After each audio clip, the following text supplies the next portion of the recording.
Right గా అంబేద్కర్ కోనసీమ జిల్లా కూనవరం శివాలయం నిర్మిస్తామని డిప్యూటీ సీఎం పవన్ కళ్యాణ్ హామీ ఇవ్వడంపై గ్రామస్తులు హర్షం వ్యక్తం చేస్తున్నారు. ప్రతి ఒక్కరూ పవన్ కళ్యాణ్ కు కృతజ్ఞతలు తెలియజేస్తున్నారు. కూనవరం గ్రామ యువత పవన్ కళ్యాణ్ ఫ్లెక్సీకి పాలాభిషేకం చేశారు. గ్రామ ఉప సర్పంచ్ చెల్లింగి శ్రీనివాసును గ్రామస్తులు ప్రశంసించారు.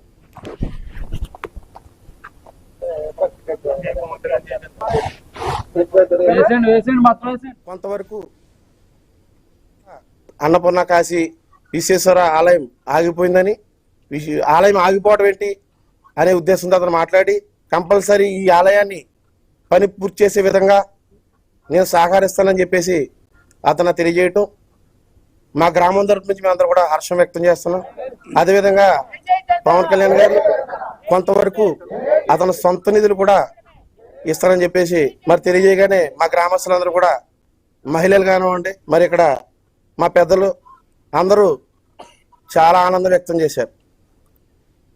వెంటనే దీనిపై చర్యలు తీసుకుని నా సొంత నిధులు కూడా ఇచ్చి దీన్ని వెంటనే వచ్చే సంవత్సరం షష్ఠి నాటికి ఇదే రోజు నాటికి పూర్తి చేయగలనని చెప్పి ఆయన మా గ్రామానికి ఒక అభయం ఇవ్వడం జరిగింది. దానికి మేమంతా జనసేన, తెలుగుదేశం అన్ని వర్గాలు, అన్ని పార్టీలు కూడా చాలా హర్షాధ్వర్యాలు తెలియపరుస్తున్నాం.